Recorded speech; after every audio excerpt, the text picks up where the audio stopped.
అందరికీ నమస్కారం.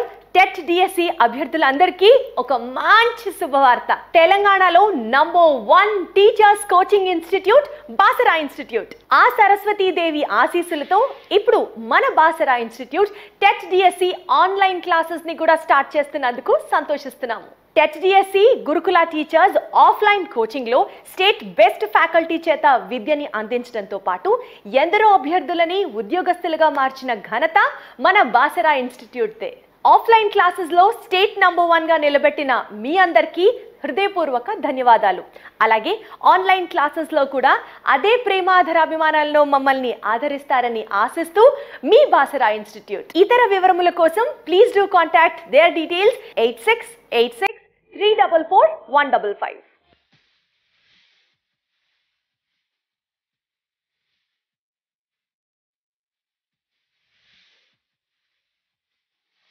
Okay my dear students, నేను మీ నవీన్ కుమార్. సో గత వీడియో లోపల మనం సృజనాత్మకత కాన్సెప్ట్ గురించి నేర్చుకున్నాం. సృజనాత్మకత అర్థం, సృజనాత్మకత లక్షణాలు, సృజనాత్మకతకు మరియు ప్రజ్ఞకు మధ్య ఉన్నటువంటి సంబంధాన్ని గురించి చాలా క్లియర్గా చక్కగా నేర్చుకుందాం. మరి ఈ వీడియో లోపల మనం సృజనాత్మకత ప్రక్రియలోని సోపానాలను గురించి నేర్చుకుందాం. మరిక సృజనాత్మకత ప్రక్రియలోని సోపానాలను గురించి నేర్చుకునే కంటే ముందు ఒక్కసారిగా మనం సృజనాత్మకత అంటే ఏం నేర్చుకున్నామో గుర్తు చేసుకుందాం. ఏమని చెప్పాం? సృజనాత్మకత అంటే విభిన్న ఆలోచన సామర్థ్యం, అసాధారణ పరిష్కార మార్గం, నూతన సమస్య పరిష్కార మార్గం, వివృత ఆలోచన సామర్థ్యం, ఇలాంటి అంశాలనే మనం సృజనాత్మకత అన్నాం. ఒకే సమస్యకు అనేక రకాలైన పరిష్కార మార్గాలను సూచించటం, ఇవి సృజనాత్మకతకు చెందినటువంటి అంశాలుగా పేర్కొనడం జరిగింది. మరి ఇప్పుడు ఈ క్లాస్లో మనం సృజనాత్మకత ప్రక్రియలోని సోపానాలను గురించి నేర్చుకుందాం. మరి ఈ సృజనాత్మకత ప్రక్రియలోని సోపానాలను గురించి తరచుగా మనకు టెట్లో కానీ డిఎస్సిలో కానీ క్వశ్చన్ రావడం జరుగుతుంది.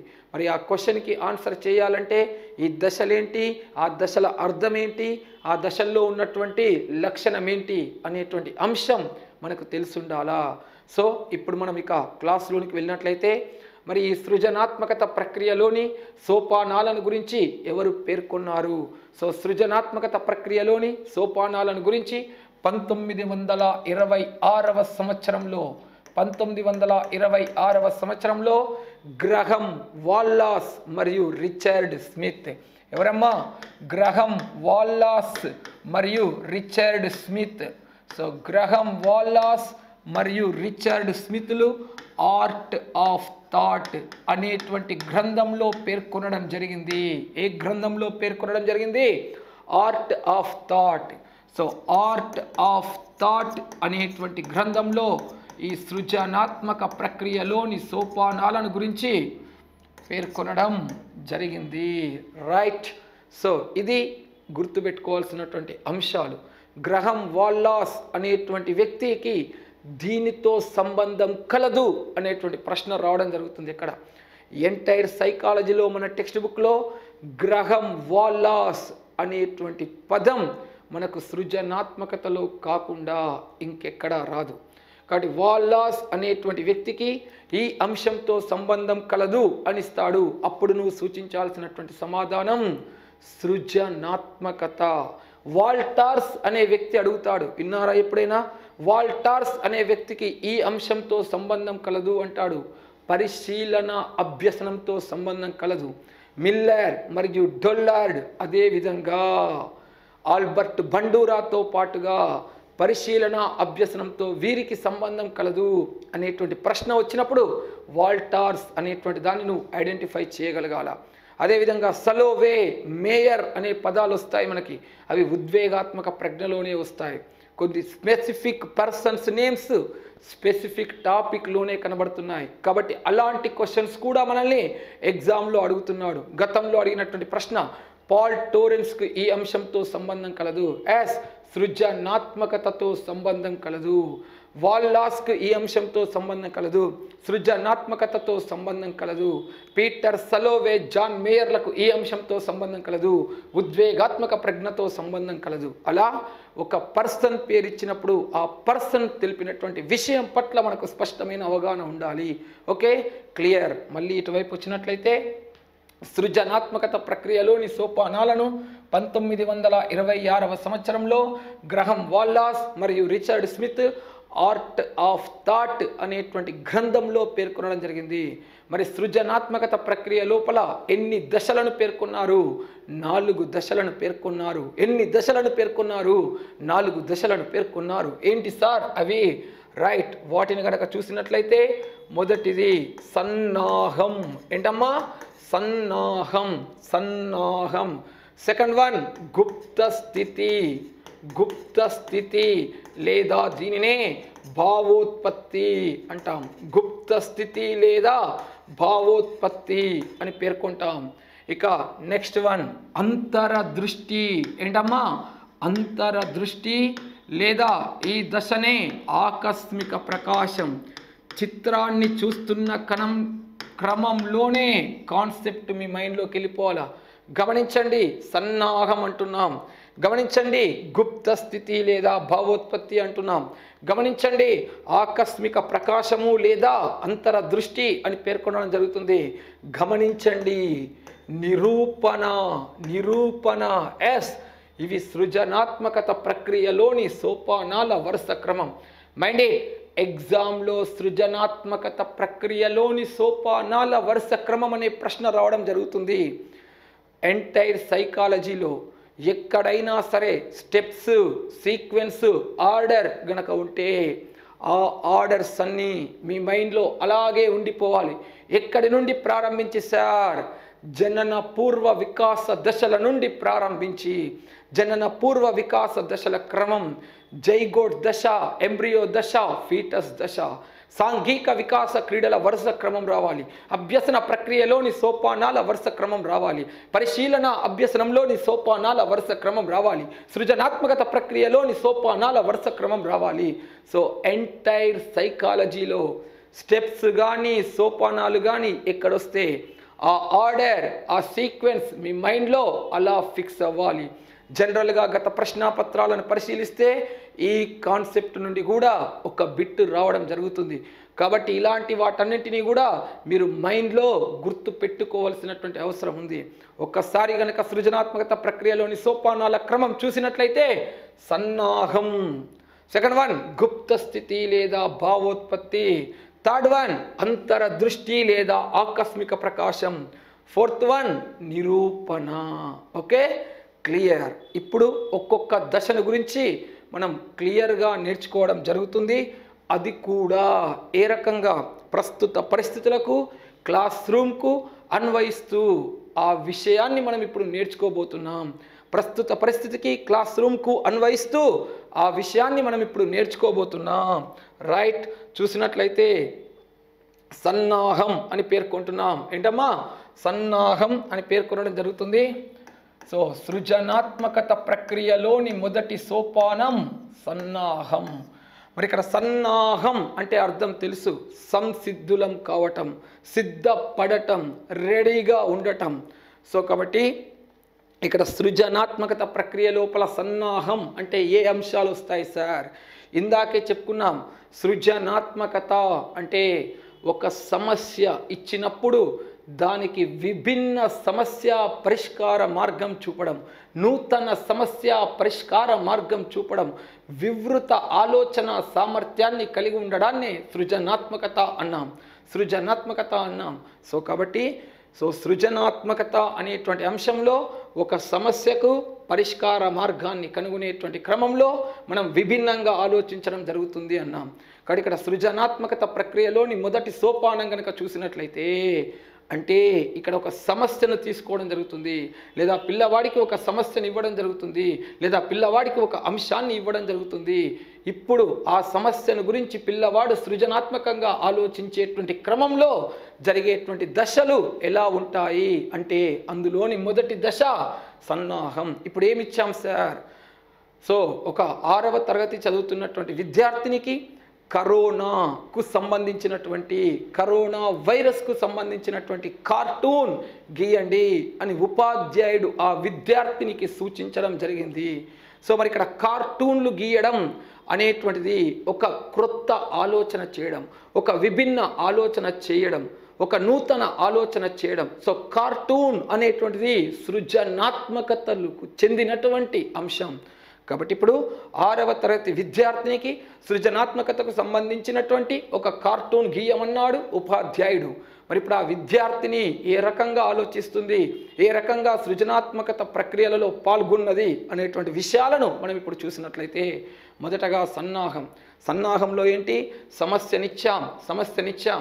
కాబట్టి ఒక సమస్యను పరిష్కరించాలి అంటే మొదట ఏమి చేయాలి, ఆ సమస్యను గురించి అర్థం చేసుకోవాలి, ఆ సమస్యను గురించి అవగాహన చేసుకోవాలి.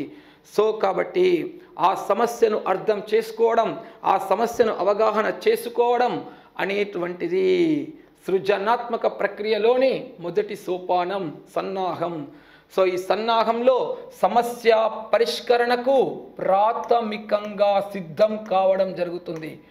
సమస్య పరిష్కరణకు ప్రాథమికంగా సిద్ధం కావడం జరుగుతుంది. సో సమస్య పరిష్కరణకు ప్రాథమికంగా సిద్ధం కావడాన్ని మనం సన్నాహం అంటాం. కాబట్టి ఈ దశ లోపల సమస్యను అర్థం చేసుకోవడం, సమస్యను అవగాహన చేసుకోవడం, ఆ సమస్యను అర్థం చేసుకోవడానికి, ఆ సమస్యను అవగాహన చేసుకోవడానికి కావలసిన విషయాలను సేకరించటం, సమాచారాన్ని సేకరించటం, పుస్తకాలను చదవటం జరుగుతుంది. సో కాబట్టి సమస్యను అర్థం చేసుకోవడానికి కావలసినటువంటి సమాచారాన్ని సేకరించడం, విషయాలను సేకరించటం, అదేవిధంగా పుస్తకాలను చదవటం అనేది మనకు ఏ దశలో కనిపిస్తుంది, సన్నాహంలో కనిపిస్తుంది. ఈ దశలో ఏమనిపిస్తుంది, నేను ఎలాగైనా సరే ఆ సమస్యను పరిష్కరించాలి, నేను ఎలాగైనా సరే ఆ సమస్యను పరిష్కరించాలి అనే ప్రేరణ కలుగుతుంది. ఆ ప్రేరణనే సమాచారాన్ని సేకరించే విధంగా, విషయాలను సేకరించే విధంగా, పుస్తకాలను చదివే విధంగా ప్రేరేపిస్తుంది. అంటే ఈ సన్నాహం అనేటువంటి దశలో వ్యక్తి ఎలాగైనా సరే నేను సమస్యను పరిష్కరించాలి అని అంతర్గత ప్రేరణ చెందుతాడు. కాబట్టి క్వశ్చన్ నెంబర్ 1, సృజనాత్మకత ప్రక్రియలోని సోపానాలలో అంతర్గత ప్రేరణ కనబడేటువంటి దశ సన్నాహం. సో అంతర్గత ప్రేరణ ఈ దశలోనే ప్రారంభమగును, ఈ దశలో కనబడుతుంది. అంటే సన్నాహంలో కనబడుతుంది. ఎగ్జామ్లో అడగడానికి అవకాశం ఉన్న ప్రశ్న. సో ఈ దశ లోపల సమస్య పరిష్కారానికి ప్రాథమికంగా సిద్ధమవుతున్నాడు. ప్రాథమికంగా సిద్ధమవడం అంటే అర్థం చేసుకోవడం, విషయాలను సేకరించడం, సమాచారాన్ని సేకరించడం, పుస్తకాలను చదవడం, దాని గురించి అవగాహనను ఏర్పరచుకోవడం, ఎలాగైనా సాధించాలి అనేటువంటి ప్రేరణను కలిగి ఉండడం జరుగుతూ ఉంటుంది. ఇవన్నీ కూడా ఏ దశలోని భాగం, సన్నాహంలోని భాగం. సో ఇప్పుడు కనుక ఒకసారి చూసినట్లయితే మిత్రులారా, ఇదిగో ఈ అమ్మాయి సన్నాహంలో భాగంగా కరోనా వైరస్కు సంబంధించినటువంటి కార్టూన్ గీసేటువంటి క్రమంలో మొదటగా కరోనా అంటే ఏంటి, దాని లక్షణాలు ఏంటి, దాని తీవ్రత ఏంటి, అది ఎలా వ్యాపిస్తుంది, అది వ్యాపించకుండా తీసుకోవాల్సినటువంటి జాగ్రత్తలు ఏంటి అనే అంశాల పట్ల అవగాహన ఉన్నప్పుడే దానికి సంబంధించిన కార్టూన్ గీయగలుగుతాం. అలా అంశాల పట్ల అవగాహన లేనట్లయితే దానికి సంబంధించిన కార్టూన్ను గీయలేం. కాబట్టి ఆ విద్యార్థిని ఈ కరోనాకు సంబంధించినటువంటి సమాచారాన్ని, పుస్తకాలను సేకరించుకోవడం జరుగుతుంది. ఆ సేకరించుకొని వాటన్నింటినీ తన మనసు లోపల నిక్షిప్తం చేసుకోవడం జరుగుతుంది. ఆ గ్రహించిన విషయాలన్నింటినీ మనసు లోపల నిక్షిప్తం చేసుకోవడం జరుగుతుంది. అలా మనసు లోపల నిక్షిప్తం చేసుకున్నటువంటి ఆ అంశాలతో ఆలోచన చేయడం ప్రారంభించింది. కానీ ఆ సేకరించిన సమాచారం వలన తన మనస్సు సతమతం అవుతుంది, ఒక రకమైనటువంటి అలజడి స్థితికి లేగింది. కాబట్టి ఇప్పుడు ఆ అమ్మాయి ఏం చేస్తుంది అంటే, సో ఇప్పుడు అమ్మాయి సేకరించిన విషయాలతో సతమతమవుతున్నప్పుడు ఆ అమ్మాయి ఆ సమస్యను ప్రక్కన పెట్టేసింది. సేకరించిన విషయాలతో సతమతమవుతున్నప్పుడు ఆ అమ్మాయి ఆ సమస్యను పక్కన పెట్టి వేరే వ్యాపకాలలో లీనమవుతుంది. తోట పనిని చేస్తుంది, గ్రౌండ్లో స్నేహితురాలతో కలిసి ఆట ఆడుకుంటుంది, కార్టూన్ ఛానల్స్ చూస్తూ ఉంటుంది, టీవీ ఛానల్స్ చూస్తూ ఉంటుంది, వాళ్ళ అమ్మతో ముచ్చట పెడుతూ ఉంటుంది. ఇలా సేకరించిన విషయాలతో సతమతమైనప్పుడు ఆ సమస్యను ప్రక్కన పెట్టి వేరే వ్యాపకాలలో లీనమవుతుంది. కానీ ఆ అచేతన మనస్సు ఆ సమస్యను గురించి ఆలోచన చేస్తూనే ఉంటుంది. ఆమెను మనం గనక చూసినట్లయితే, బాహ్యంగా చూస్తే ఆమెలో ఏ మార్పు జరుగుతున్నట్లు కనిపించదు. మనం బయట నుండి ఆ అమ్మాయిని చూస్తే ఆ అమ్మాయిలో ఏ మార్పు జరుగుతున్నట్లు కనిపించదు. దట్స్ మీన్ ఆ అమ్మాయి ఏ అంశం గురించి ఆలోచిస్తున్నట్లు మనకు కనిపించదు. అట్ ద సేమ్ టైం ఆ అమ్మాయికి కూడా ఆ సమస్యను గురించి ఆలోచిస్తున్నాను అనే ఫీలింగే ఉండదు. సో దాన్నే మనం ఏమంటాం, బాహ్యంగా చూస్తే ఏ మార్పు జరుగుతున్నట్లు కనిపించదు. ఓకే, మొదటి దశ సన్నాహం. మరి ఇక్కడ సన్నాహం అంటే ఏంటి? సిద్ధంగా ఉండటం, సంసిద్ధత అంటాం కదా, కాబట్టి దీన్ని సిద్ధంగా ఉండటం అంటాం. మరి ఎప్పుడు ఒక సమస్య పరిష్కారానికి సిద్ధంగా ఉన్నట్టు లెక్క అంటే, ఒక సమస్యను పరిష్కరించాలంటే ఆ సమస్యను మొదట మనం అర్థం చేసుకోవాలి, ఆ సమస్యను అవగాహన చేసుకోవాలి. అలా సమస్యను అర్థం చేసుకున్నప్పుడు, ఆ సమస్యను అవగాహన చేసుకున్నప్పుడు మాత్రమే మనం ఆ సమస్యను పరిష్కరించగలుగుతాం. కాబట్టి ఇక్కడ కూడా ఆ సమస్యను పరిష్కరించాలన్నా ఆ సమస్యను అవగాహన చేసుకోవాలి, ఆ సమస్యను అర్థం చేసుకోవాలి. మరి ఎలా అర్థం చేసుకుంటాం, ఎలా అవగాహన చేసుకుంటాం?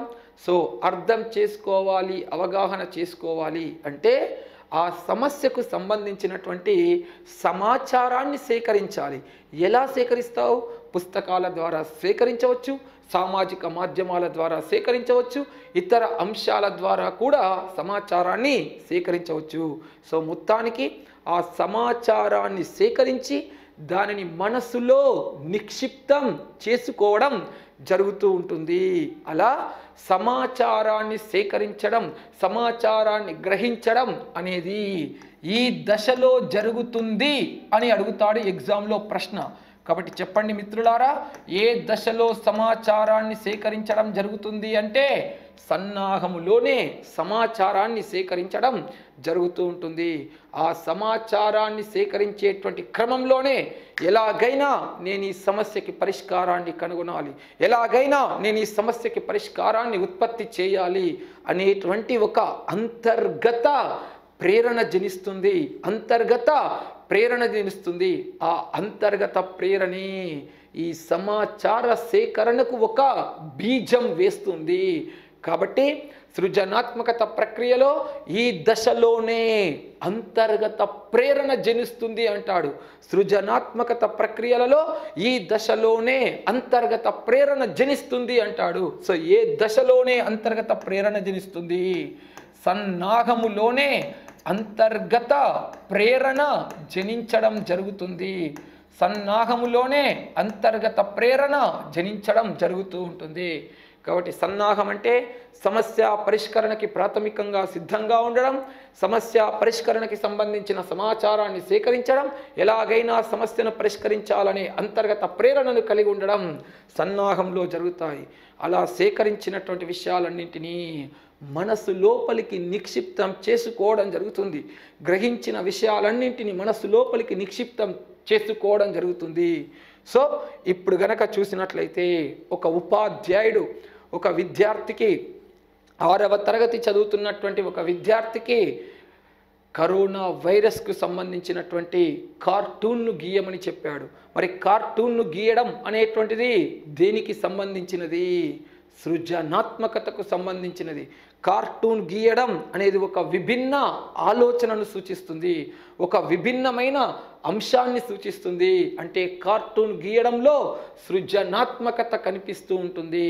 కాబట్టి ఇప్పుడు మరి ఆ విద్యార్థిని ఆ యొక్క కరోనా వైరస్కు సంబంధించినటువంటి కార్టూన్ గీయాలంటే మొదటగా కరోనా వైరస్ అంటే ఏంటి, ఆ వ్యాధి లక్షణాలేంటి, ఆ వ్యాధి ఎక్కడి నుండి వచ్చింది, ఆ వ్యాధి ఎలా వ్యాప్తి చెందుతుంది, ఆ వ్యాధి రాకుండా తీసుకోవాల్సిన జాగ్రత్తలేంటి అనే విషయాల పట్ల అవగాహన ఉన్నప్పుడే దానికి సంబంధించిన కార్టూన్ను గీయగలుగుతాం. సో కాబట్టి ఆ విద్యార్థిని మొదటగా ఆ కరోనా వైరస్కు సంబంధించినటువంటి సమాచారాన్నంతా కూడా సేకరించుకోవడం జరుగుతుంది.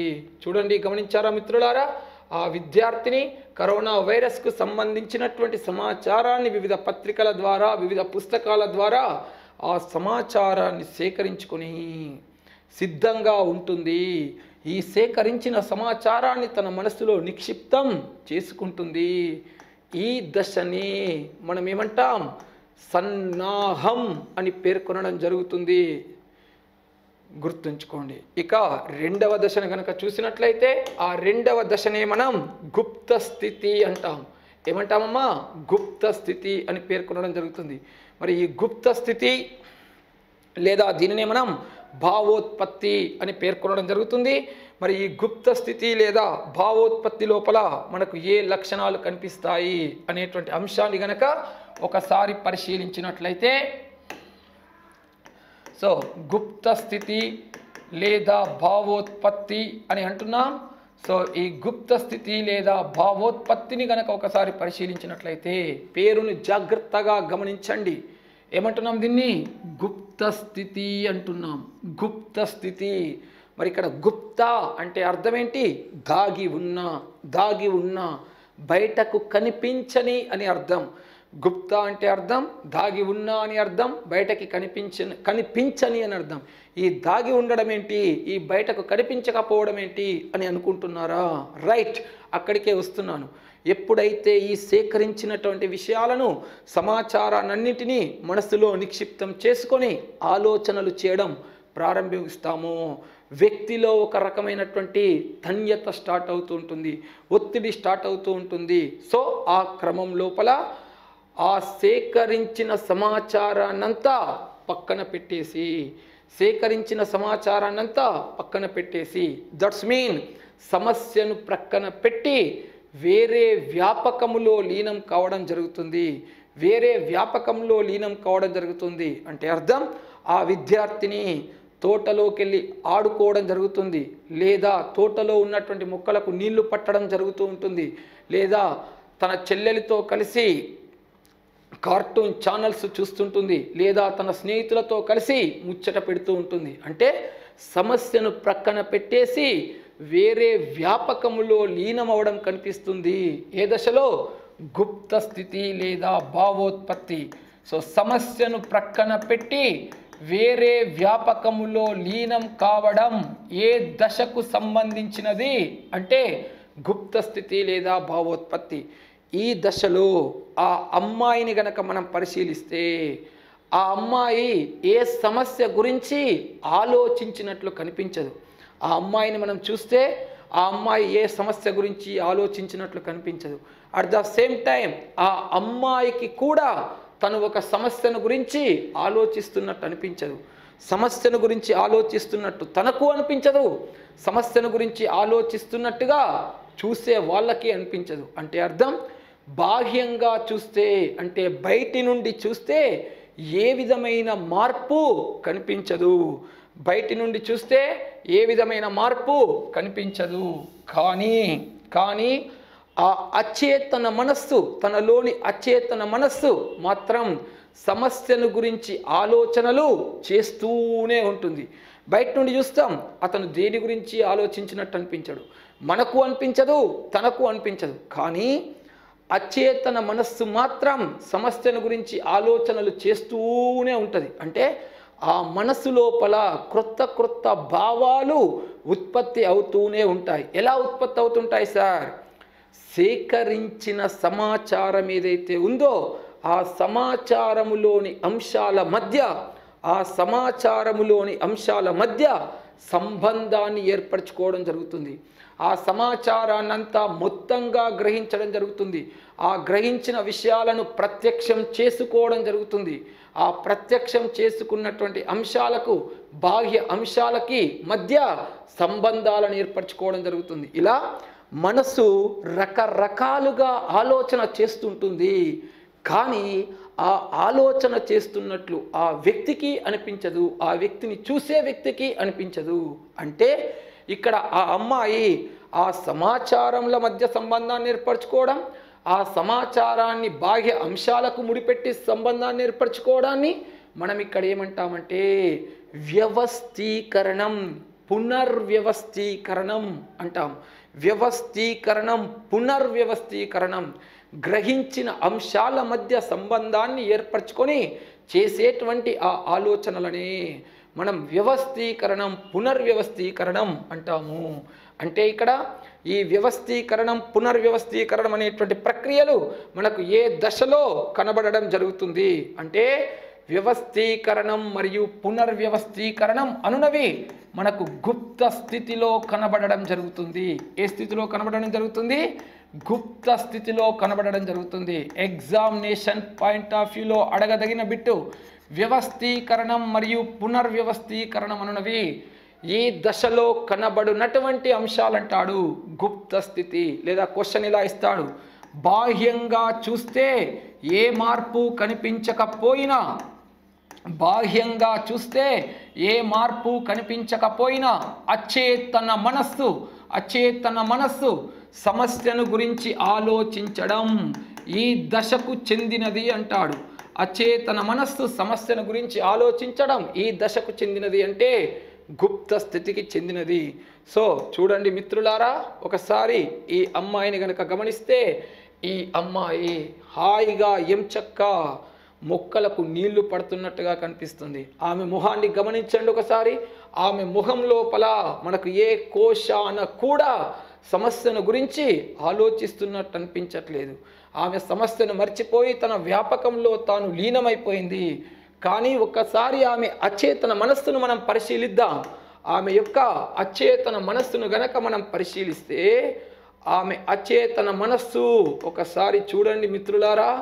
ఆమె అచేతన మనస్సు ఎలా ఉంది అంటే ఒక్కసారి ఆ అమ్మాయి అచేతన మనస్సును గనక చూస్తే గమనించండి మిత్రులారా, ఆ అమ్మాయి అచేతన మనస్సు లోపల మనం పరిశీలిస్తున్నటువంటి అంశాలు ఇవి. చూడండి, ఆ అమ్మాయి మనస్సు లోపల కొత్త కొత్త కొత్త కొత్త ఆలోచనలు, భావాలు ఉత్పత్తి అవుతున్నాయి. ఇవన్నీ ఎక్కడ జరుగుతున్నటువంటి ప్రక్రియలు? ఆ అమ్మాయి మనస్సు లోపల జరుగుతున్నటువంటి ప్రక్రియలు. కానీ తనకు తెలియకుండానే జరుగుతున్నటువంటి ప్రక్రియలుగా పేర్కొంటాము మనం వాటిని. ఇలా అచేతన మనస్సు సమస్యను గురించి ఆలోచించడం జరుగుతూ ఉంటుంది. ఈ దశనే మనం ఏమంటున్నాం? గుప్త స్థితి లేదా భావోత్పత్తి అన్నాం. అర్థమై ఉంటుంది ఎందుకు దీనిని గుప్త స్థితి లేదా భావోత్పత్తి అని పేర్కొనడం జరిగిందో. Okay, right. ఇక నెక్స్ట్ దశ గనక చూసినట్లయితే దానిని మనం ఏమని పేర్కొనడం జరుగుతుంది అంటే ఆకస్మిక ప్రకాశము లేదా అంతరదృష్టి అంటున్నాం. ఏమంటున్నామమ్మా? ఆకస్మిక ప్రకాశము లేదా అంతరదృష్టి. సో మరి ఇక ఈ ఆకస్మిక ప్రకాశము లేదా అంతరదృష్టిలో ఏం జరుగుతుంది అంటే ఇందాక గుప్త స్థితి లోపల ఎప్పుడైతే సమస్యను పక్కన పెట్టి వేరే వ్యాపకంలో లీనం కావడం జరిగిందో ఆ సమస్య పరిష్కారాన్ని అడ్డుకుంటున్నటువంటి కారకాల ప్రభావం తగ్గుతుంది. సమస్య పరిష్కారాన్ని అడ్డుకుంటున్న కారకాల ప్రభావం తగ్గడం వల్ల క్రమంగా ఆలోచనలు జనించడం జరుగుతుంది. ఆ క్రమంలో ఒక్కసారిగా హఠాత్తుగా సృజనాత్మకత స్ఫురించడం జరుగుతుంది. ఆహా, ఎస్, నేను కనుగొన్నాను అనే భావన కలగడం జరుగుతుంది. ఆ దశనే మనం ఆకస్మిక ప్రకాశం లేదా అంతరదృష్టి అంటాం. సో ఈ దశలో సృజనాత్మకత ఒక్కసారిగా స్ఫురిస్తుంది. ఆహా నేను కనుగొన్నాను అనే భావన కలుగుతుంది. ఆహా నేను కనుగొన్నాను అనే భావన కలుగుతుంది. అందుకే ఈ దశని మనం ఏమంటున్నాం? ఆకస్మిక ప్రకాశం లేదా అంతరదృష్టి. జాగ్రత్తగా గమనించండి మిత్రులారా, ఈ దశను మనం ఏమంటున్నాం? ఆకస్మిక ప్రకాశము లేదా అంతరదృష్టి అంటున్నాం. అంటే సృజనాత్మక ప్రక్రియకు ఏ అభ్యసన సిద్ధాంతంతో సంబంధం ఉంది అని అడుగుతాడు ఎగ్జామ్లో. సృజనాత్మకత ప్రక్రియకు ఏ అభ్యసన సిద్ధాంతంతో సంబంధం ఉంది అని అడిగితే అంతరదృష్టి అభ్యసన సిద్ధాంతంతో సంబంధం ఉంది అని చెప్పాలా. అంతరదృష్టిలో కూడా ఏం చేసింది? సేమ్ టు సేమ్ చింపాంజీ చేసినటువంటి అంశం కూడా సృజనాత్మకత ఆలోచననే. అక్కడ కోయిలర్ చింపాంజీకి ఒక సమస్యనిచ్చాడు. అప్పుడు కోయిలర్ ఆ చింపాంజీ ఏం చేసింది? అక్కడ ఉన్నటువంటి పరిస్థితులన్నింటినీ అర్థం చేసుకోవడం జరిగింది. అక్కడ ఉన్నటువంటి పరిస్థితులన్నింటినీ గ్రహించడం జరిగింది. అక్కడ ఉన్న కర్రను, అరటి పళ్ళను, ఆ డబ్బాలను అన్నింటినీ గ్రహించడమే సన్నాహం. ఆ తరువాత తను పరిష్కరించలేకపోయేసరికి ఒక చోట కూర్చుంది. ఆ కూర్చున్నటువంటి సమయంలో ఆ గ్రహించినటువంటి విషయాలన్నింటి మధ్య సంబంధాలను ఏర్పరచుకుంటుంది. వేటికి మధ్య? ఆ చూసినటువంటి కర్రలకు, ఆ చూసినటువంటి అరటి పళ్ళకు, అక్కడ చూసినటువంటి ఆ డబ్బాలకి విడివిడిగా కాకుండా మొత్తంగా ఒక సంబంధాన్ని ఏర్పరచుకుంటుంది. ఆ క్రమంలోనే అక్కడ ఆ చింపాంజీలో వ్యవస్థీకరణం, పునర్వ్యవస్థీకరణం అనేటువంటి ప్రక్రియలు జరిగాయి. ఆ ప్రక్రియలు జరిగి ఒక్కసారిగా దానికి ఒక మెరుపు లాంటి ఆలోచన రావడం జరిగింది. అంటే అక్కడ అంతరదృష్టిలో కూడా నీకు ఏ అంశం ఇమిడి ఉంది? సృజనాత్మకత ఇమిడి ఉంది. సృజనాత్మకతలో కూడా ఏ ఆలోచన దాగి ఉంది? అంతరదృష్టి దాగి ఉంది. కాబట్టి అంతరదృష్టికి ఈ అంశంతో సంబంధం కలదు, సృజనాత్మకతతో సంబంధం కలదు. సృజనాత్మకత అనేటువంటి దానిలో ఈ అభ్యసన సిద్ధాంతం కనబడుతుంది, అంతరదృష్టి అనే అభ్యసన సిద్ధాంతం కనబడుతుంది. అలా ఆ విద్యార్థినికి కూడా సృజనాత్మకత ఒక్కసారిగా స్ఫురించింది. ఆహా నేను కనుగొన్నాను అనేటువంటి భావన కలగడం జరిగింది. మరి ఒక్కసారి కనుక చూస్తే ఆ అమ్మాయి నీళ్లు పట్టడం పూర్తయింది, స్కూల్కి రెడీ అయింది, స్కూల్కి బయలుదేరుతుంది. అయినా తన అచేతన మనస్సు ఆ సమస్యను గురించి ఆలోచిస్తూనే ఉంది. సడన్గా ఒక్కసారి స్కూల్ మెట్లెక్కగానే ఎస్ అని ఆ అమ్మాయి ముఖంలో ఒక విక్టరీ సింబల్ కనబడడం జరిగింది. అంటే నాకు ఆ సమస్య పరిష్కారానికి సంబంధించినటువంటి ఆలోచన వచ్చింది అనే ఒక విజయ సంకేతాన్ని చూపడం, ఆహా అని అనడం, నేను కనుగొన్నాను అనే భావన కలగడం, దానినే మనం ఏమంటున్నాం? అంతరదృష్టి లేదా ఆకస్మిక ప్రకాశం అంటున్నాం. ఆ ఆలోచన రాగానే సరిపోదు, ఆ ఆలోచనను చేతనత్వంతో నిరూపించి విస్తరించి అనుప్రయుక్తం చేయాలి. అంటే ప్రాక్టికల్గా అది వర్కౌట్ అవుతుందా కాదా అని తెలుసుకునేటువంటి ప్రయత్నం, దానికి కార్యరూపం దాల్చడాన్నే మనం ఏమంటున్నాం? నిరూపణ అని పేర్కొనడం జరుగుతుంది. అలా వచ్చినటువంటి ఆలోచనను వాస్తవ రూపంలోనికి తీసుకొచ్చి, బాహ్య ప్రపంచంలోనికి తీసుకొచ్చి, దానిని బయటకు వ్యక్తం చేయటాన్ని, ఆ గీయటాన్ని, ఆచరణ రూపం చేయటాన్ని మనం నిరూపణ అని పేర్కొనడం జరుగుతూ ఉంటుంది. మరి ఇక్కడ ఒక్కసారి కనుక చూసినట్లయితే ఆ అమ్మాయి లోపల వచ్చినటువంటి ఆలోచన ఏమిటి అనేటువంటి దాన్ని మనం ఇక్కడ గమనించడానికి అవకాశం ఉంది. ఫైనల్లీ ఆ అమ్మాయి తన మనసులో ఉన్నటువంటి ఆలోచనను విస్తరించి అనుప్రయుక్తం చేయడం జరిగింది. అలా ఈ వచ్చిన ఆలోచనను పేపర్ పైన ప్రజెంట్ చేసి సరిచూసుకోవటాన్ని మనం నిరూపణ అని పేర్కొంటున్నాం. సో ఒక శానిటైజర్ లాంటి ఆలోచన, ఆ శానిటైజర్తో ఆ యొక్క వైరస్ను తరిమి కొడుతున్నట్టుగా వచ్చినటువంటి ఈ ఆలోచనలోనే సృజనాత్మకత దాగి ఉంది, ఒక భిన్నత్వాన్ని చూపడం జరిగింది. సో ఇవి సృజనాత్మకత ప్రక్రియలో ఉన్నటువంటి 4 సోపానాలు, అందులోని అంశాలు. గమనించండి మిత్రులారా, సృజనాత్మకత ప్రక్రియలోని సోపానాల వరుస క్రమం అని అడిగినప్పుడు గుర్తుండాలా. సన్నాహం, గుప్త స్థితి లేదా భావోత్పత్తి, ఆకస్మిక ప్రకాశం లేదా అంతరదృష్టి, నిరూపణ. చాలామంది కాన్సన్ట్రేషన్ చేయనటువంటి వర్డ్స్, నాలెడ్జ్ ఓరియంటెడ్ బిట్స్ కానీ ఎగ్జామ్లో పోగొడతారు. అంతర్గత ప్రేరణ ఈ దశలోనే పెంపొందును. ఏ పనైనా చెయ్యాలనే తపన ఉంటేనే ప్రారంభిస్తాం. సో సన్నాహంలో గ్రహించిన విషయాల మధ్య సంబంధాలను ఏర్పరచుకోవడం, వ్యవస్థీకరణం, పునర్వ్యవస్థీకరణం అచేతనంగా మనసులో జరిగింది. గుప్త స్థితి, సడన్గా ఆలోచన వచ్చింది, అంతర్దృష్టి, దానిని బయటకు వ్యక్తం చేయడం, నిరూపణ. అర్థమవుతుందా? సో వాట్సన్ మరియు క్రిక్లు DNA యొక్క నమూనాను, ఆ స్ట్రక్చర్ను రూపొందించేటువంటి క్రమం లోపల కూడా వారికి ఆకస్మికంగా ఆలోచన రావడం జరిగింది. అప్పటిదాకా చేస్తున్న ప్రయత్నంలో సడన్గా ఆలోచన రావడం, వారి వెనకాల దాగి ఉన్నటువంటి సృజనాత్మకత ప్రక్రియ, అంతర్దృష్టి అంశాలకే సంబంధం. ఆర్కిమెడిస్ సూత్రాన్ని కనుగొనేటువంటి క్రమంలో కూడా ఆ అసలు బంగారం, నకిలీ బంగారానికి సంబంధించి అనేక పరిశీలనలు చేసి తెలుసుకునేటువంటి క్రమం లోపల అతను అచేతన మనస్సు దాని గురించి ఆలోచిస్తూనే ఉంది. ఒక్కసారిగా నీటి తొట్టిలో మునిగేసరికి అతను ఆ ఆర్కిమెడిస్ సూత్రం భావనను వెలికి తీసుకురావడం అంతర్దృష్టి లేదా ఆకస్మిక ప్రకాశం. ఇలా అనేక రకాలైన విజ్ఞాన శాస్త్ర ఆవిష్కరణలలో దాగి ఉన్నటువంటిది సృజనాత్మకత. అక్కడ దాగి ఉన్న అభ్యసన సిద్ధాంతమే అంతర్దృష్టి అభ్యసన సిద్ధాంతం. అయితే ప్రతి వ్యక్తి కూడా ప్రతి సందర్భంలో కూడా ఈ 4 దశల నుండి వెళ్ళాలన్న నియమం లేదు. ఒక్కోసారి కొన్ని సమస్యలను చూసిన వెంటనే సడన్గా మనకి పరిష్కార మార్గం కూడా రావచ్చు. అంటే అర్థం అప్పుడు గుప్త స్థితిలోనికి ప్రవేశించకుండానే నేరుగా ఒక్కసారిగా ఆలోచన కూడా వ్యక్తమయ్యేటువంటి అవకాశం ఉంటుంది. అయితే మరికొద్ది మంది శాస్త్రవేత్తలు ఏం చేశారంటే ఈ సృజనాత్మకత ప్రక్రియలో 5 సోపానాలను గురించి పేర్కొనడం జరిగింది. మరి ఆ 5వ సోపానం ఏంటి, అది ఎక్కడ ఉంటుంది, దాని అర్థం ఏంటి అని కూడా ఇప్పుడు మనం తెలుసుకునేటువంటి ప్రయత్నం చేద్దాం.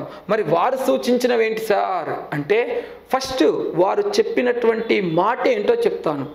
సమస్య పరిష్కరణను అడ్డుకుంటున్న కారకాల ప్రభావం తగ్గడం వలన, సమస్య పరిష్కారం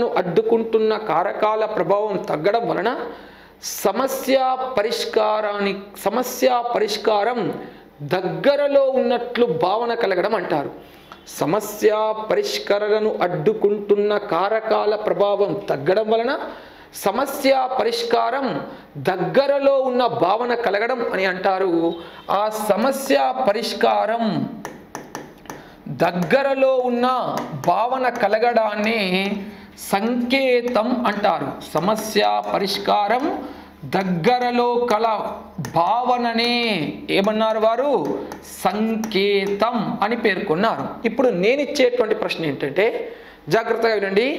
సమస్య పరిష్కారాన్ని అడ్డుకుంటున్న కారకాల ప్రభావం తగ్గడం వలన సమస్య పరిష్కారం దగ్గరలో ఉన్న భావన కలగడం సంకేతం అంటున్నాం. ఇప్పుడు ఇది ఏ దశల మధ్య వచ్చే అవకాశం ఉంది అనేటువంటి విషయాన్ని మీరు సూచించాలి. ఒక్కసారి గమనిద్దాం మిత్రులారా. సో ఒకసారి గనక గమనించినట్లయితే మరల ఈ చిత్రాన్ని మనం చూస్తే ఎక్కడ రావచ్చో ఆలోచిద్దాం. ఇక్కడ సన్నాహం క్లియర్, ఇక్కడ ఏ ఆలోచన వచ్చింది, అది వర్కౌట్ అవ్వలేదు. ఇక్కడ ఏం చేస్తుంది, ఆలోచనలు, అచేతన మనస్సు ఆలోచనలు చేస్తుంది. ఇక్కడ పరిష్కారం వచ్చింది, ఇక్కడ ఆలోచనలు జరుగుతున్నాయి, ఇక్కడ పరిష్కారం వచ్చింది. ఇక్కడ ఆలోచనలు జరుగుతున్నాయి, ఇక్కడ పరిష్కారం వచ్చింది. మరి ఇప్పుడు చెప్పండి, అది దగ్గరలో ఉన్న భావన ఎక్కడ కలిగింది? ఇక్కడ ఆలోచనలు రావడం జరిగింది, ఇక్కడ పరిష్కారం రావడం జరిగింది. అంటే ఈ మధ్యలోనే ఆ పరిష్కారము దగ్గరలో ఉన్న భావన కలిగింది. అంటే ఇప్పుడు మనం సంకేతాన్ని ఈ ఏరియాలో సూచించాలి. ఆలోచనలు ఇక్కడ జరిగాయి, అది దగ్గరలో ఉన్న భావన ఇక్కడ కలిగింది, అది బయటికి రావడం ఇక్కడ జరిగింది. అంటే ఇప్పుడు ఆ 5 సోపానాలు చెప్పిన వారి ప్రకారం కనుక చూస్తే ఏంటి సార్ అవి? 1 సన్నాహం, 2 గుప్త స్థితి, 3 సంకేతం, 4 అంతరదృష్టి, 5 నిరూపణ. సార్ మరి మేము 4ను కన్సిడర్ చేయాలా 5ను కన్సిడర్ చేయాలా అనేదే మీ ప్రశ్న ఇప్పుడు, రైట్? ఈ మధ్య కాలంలో చూస్తే క్వశ్చన్స్ ఏ టెక్స్ట్ బుక్ నుండి అడుగుతున్నాడో ఎలా అడుగుతున్నాడో మనకు తెలియట్లేదు.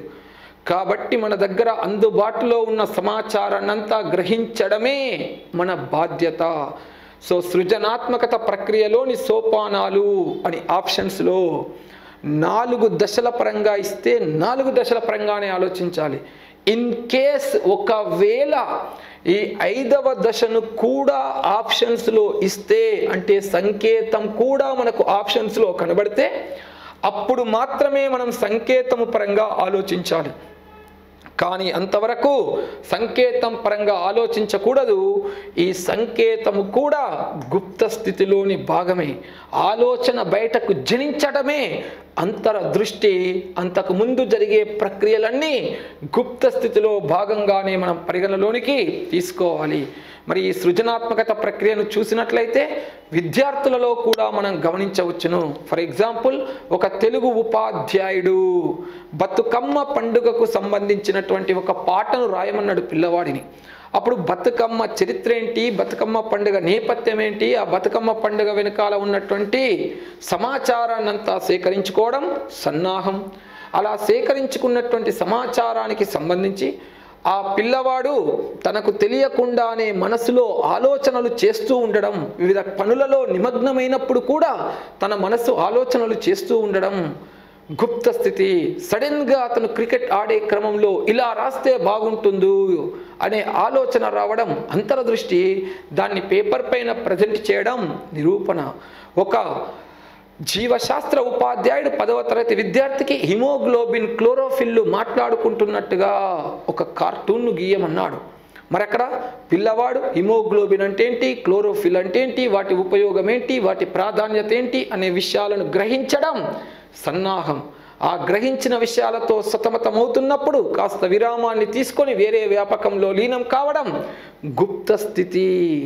ఆ తర్వాత సడన్గా ఇలా గీయడం అనే ఆలోచన రావడం అంతర్దృష్టి. దాన్ని పేపర్ పైన ప్రజెంట్ చేయడం నిరూపణ.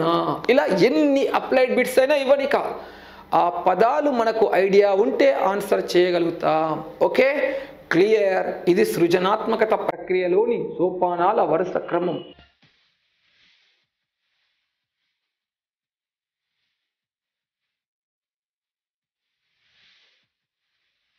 హలో అండి, అందరికీ నమస్కారం.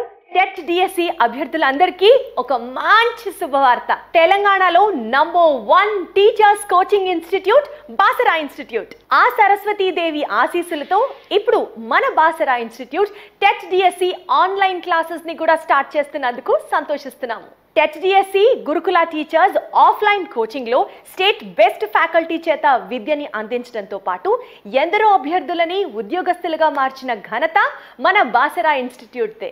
ఆఫ్లైన్ క్లాసెస్లో స్టేట్ #1గా నిలబెట్టిన మీ అందరికీ హృదయపూర్వక ధన్యవాదాలు.